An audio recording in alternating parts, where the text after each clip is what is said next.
Thank you, Mr. Speaker. I rise today in support of Substitute Senate Bill 157, legislation that would enact the Born Alive Abortion Survivors Act. This bill would require those performing abortions as well as supporting healthcare professionals to provide the same degree of medical care to a newborn that survives an abortion as expected for any other infant. Substitute Senate Bill 157 recognizes that every child deserves compassion and care regardless of the circumstances of their birth. The purpose of this legislation is to establish reporting requirements and penalties for attending physicians who fail to report a born alive child after an unsuccessful abortion. Under this legislation, if a child is born alive after a failed abortion, a physician must take measures to save the newborn's life and preserve their health.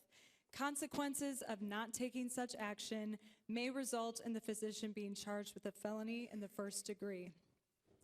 As chair of the Families, Aging, and Human Services Committee, we heard proponent testimony from a number of people, including nurses, physicians, and organizations that supported and advocated for the life-saving provisions of this bill.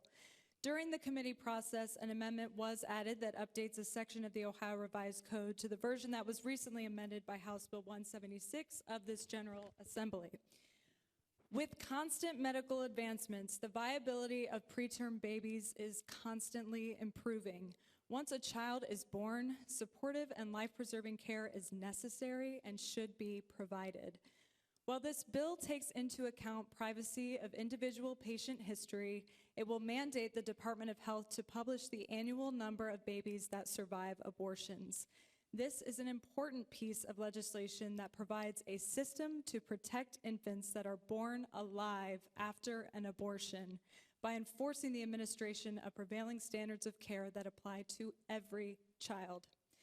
In the 8 states that have already enacted similar legislation involving reporting of these instances, 112 children were born alive after an attempted abortion as of August 2020.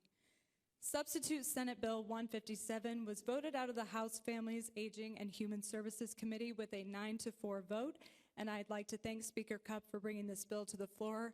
I urge a yes vote.